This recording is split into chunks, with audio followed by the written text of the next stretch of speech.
Hi అండి, మన ఛానల్కి స్వాగతం. ఈరోజు ఎగ్గు కారం చేస్తున్నా. దీనికోసం ముందుగా ఆయిల్ పోసుకొని 2 ఎగ్స్ అయితే కొట్టి పోసాను. ఇది ఒక్కరికైతే సరిపోతుందండి లంచ్ బాక్స్కి.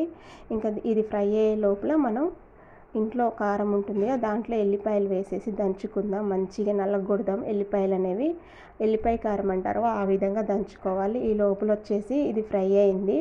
ఇప్పుడు ఉప్పు వేసుకుందాం. అలాగే దంచి పెట్టుకున్న కారం ఉంటుంది కదా, ఆ కారాన్ని కూడా మొత్తం దీంట్లో వేసుకుందామండి. ఎందుకంటే దీంట్లో కొంచెం కారం ఎక్కువ ఉంటేనే బాగుంటుంది అనమాట. ఎందుకంటే ఇది కోడిగుడ్డు కారం అంటారు దీన్ని. ఇంకా ఆ తర్వాత కారం, ఉప్పు ఇవన్నీ కలిసేలాగా మంచిగా కలుపుకోవాలండి. ఈ ఎగ్స్ అనేవి చిట్లకుంటా కలుపుకోవాలి, పీసుల్లాగా వచ్చేటట్లే.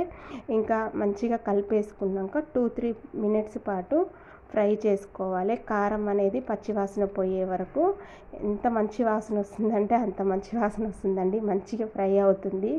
ఎగ్గు పొరడు అనొచ్చు, ఎగ్గు కారము అని కూడా అనొచ్చండి. ఇంకా ఆ తర్వాత దీన్ని మనం చూడండి, ఎక్కడ కూడా అడుగంటలేదు.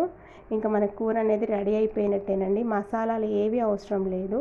ఒకవేళ మీకు వేసుకోవాలనుకుంటే కొంచెం వేసుకోండి, కానీ మసాలాలు అవసరం లేకుండానే బాగుంటుందండి.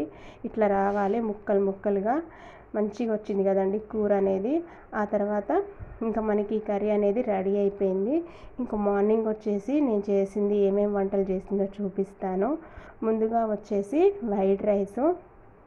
ఎవరైనా కొత్తగా నా వీడియోస్ చూస్తే మాత్రం సబ్స్క్రైబ్ చేయండి. అలాగే ఎగ్గు కారం చూసారా ఎంత బాగుందో, మంచిగా కేక్ పీసుల్లాగా వచ్చినాయండి ఎగ్స్ అనేవి. అంత బాగుంటుంది. అన్నంలో కలిపేసుకొని తింటే మస్తు ఉంటుందండి. ఎందుకంటే తాలింపులో కారం వేసాం కాబట్టి ఎల్లిపాయ కారం బాగుంటుంది. ఇంకా ఈ లాస్ట్లో రసం అండి. లైక్ ఇవ్వండి, మీకు నచ్చితే సబ్స్క్రైబ్ చేయండి, షేర్ చేయండి.